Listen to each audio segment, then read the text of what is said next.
One of the biggest things that being a teenager taught me about depression was that you need a mission.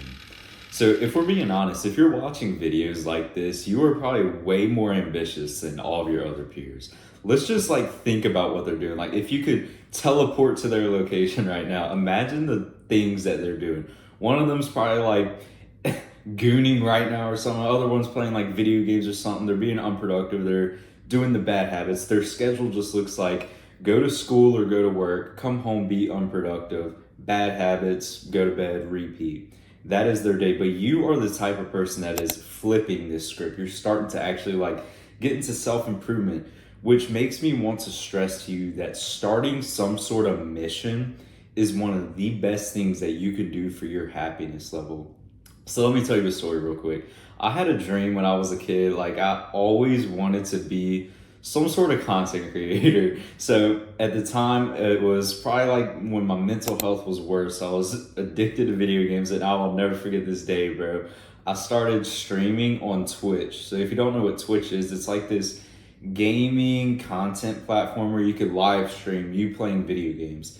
And so I start live streaming this game called Fortnite, and I was really happy to start, but I sucked at it. And so I eventually quit. And so a couple years later, I'm getting into self-improvement, and I actually feel like this mission again. I'm I want to teach others about, happiness and stuff. And so I started a YouTube channel and compare my happiness to before I was on some sort of mission. I was kind of in autopilot mode. My day was just go to school, go to practice, go to the gym, and that was really it. It felt like something was missing.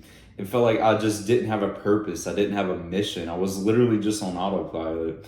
And so when you start some sort of mission, like me, I started YouTube, your happiness in life is going to skyrocket. Just trust me, this is why it is called a mission. This is what God set you out to do in this world. So if you're going to ask me, Carson, okay, I want to start my mission, but how do I know what to start?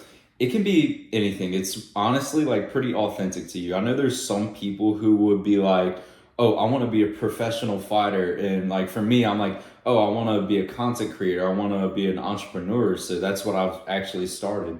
It can be anything, bro. Maybe you have some really cool ass job you want to go for. I don't know, some sort of surgeon job or something. You want to go to college and get some pretty cool degree. It doesn't really matter. You need to have some sort of mission, and it's going to be authentic to you. It's not just going to be this copy and paste sort of mission that someone else tells you to do.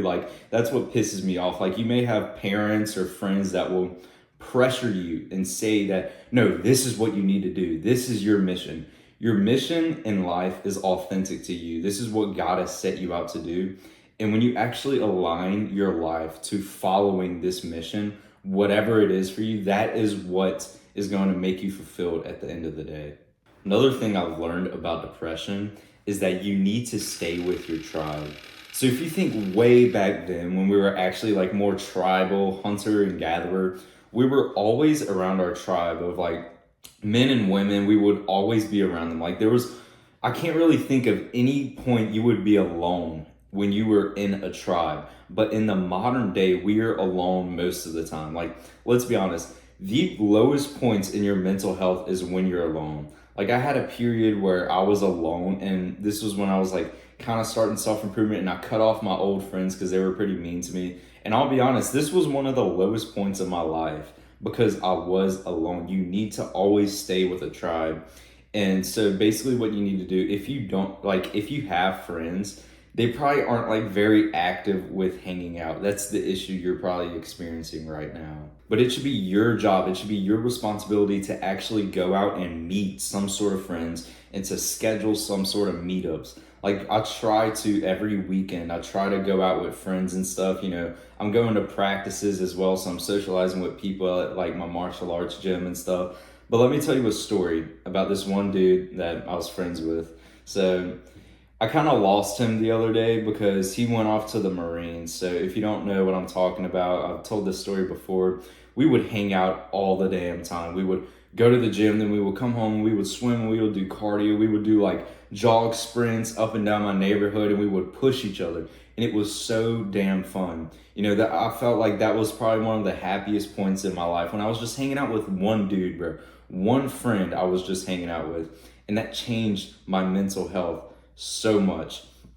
And then I lost him because he had to go to Marines. And so it really made me realize how important being in a tribe is, how important community is, not being alone.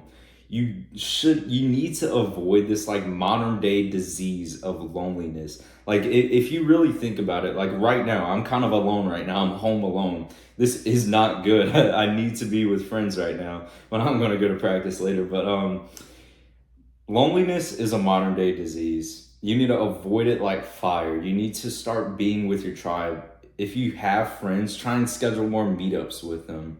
And if you don't have friends, you need to realize that it is your responsibility. It is your responsibility that you have not been more social in real life. You have not actually tried to meet more people. So you need to like grow a pair of balls, honestly, and start socializing more. And by the way, bro, if you want to learn more about how I got this transformation, link in the description. I can help you so much with getting this kind of transformation that I experienced. So go check that out. One thing I've actually learned recently is to force a smile. So I always heard this advice online, like, oh, men can basically choose their emotions. It was some sort of like superpower. You can literally be happy if you want to. And I always thought, okay, yeah, grandpa, like this is some bullshit. I'm not going to listen to this advice. But the other day I actually tried it. And so I want you to do this practice with me. Think of something funny that happened in the past. This is how I do it, like authentically. I always think about something funny and then I start smiling. I think of like, some bullshit that happened in school, okay? And now you can see I'm kind of like forcing a smile, but it's not really forced because you're actually like thinking of something funny. And when you actually start to smile, oddly enough, you naturally just feel happier. I know this sounds so stupid. I can understand why you feel like, okay, shut up, Carson, this is retarded. But bro, trust me, I started doing this. I was at the gym yesterday, and anytime I felt that like I had that little straight face and I was just like this, like, and I was just sitting like that on my phone or something, I was like, okay, think of something funny that happened in the past. And I would start like smiling and laughing. And then I would just naturally feel happier. And then I would just like start smiling more naturally. It is so weird, this practice. And I want you to start actually doing it. I want to tell you a story there real quick. So I used to be in high school, I recently graduated, but we would have this group of friends in class and all the other people were like bitches. Okay, you can think of like most modern day high schoolers. They're like all straight face, like dopamine addicted little retards. Okay, let's be honest. And so I was in class and it would be my group of friends. We would all be just like smiling and laughing and like joking out loud. And then everyone else was like straight faced and so stern, and they would get all pissed off for us laughing too loud and stuff. Who do you think was happier? Who do you think was happier? We got in trouble more, I'll be honest. We were a little bit of a troublemaker, me and my friend group. But at the end of the day, we were way more happier because we were just smiling more. We were laughing more. And we were in our tribe. That's another thing I just realized. We were in our tribe. We were also just smiling. They were all like straight faced doing their work, and they would get pissed off if we laughed. However, when we started just like laughing and goofing off, we still got our work done. At the end of the day, we were so much more happier. And we always thought like they were just the NPCs. Like if you heard that term, they were like NPCs to us. It's like, okay, yeah, get mad at us for being happy, bro. That's what I want you to do. I want you to remember this practice. Just remember something funny that happened in the past, and then you'll just start laughing, and you'll feel naturally more happier. You'll smile more. I swear to you, this sounds so stupid, bro, but trust me, bro, this works so well. I've actually recently started it and I love it. But if you want to learn more about this lifestyle, bro, check out the rest of the videos on my channel. I'll see you in the next one. Peace.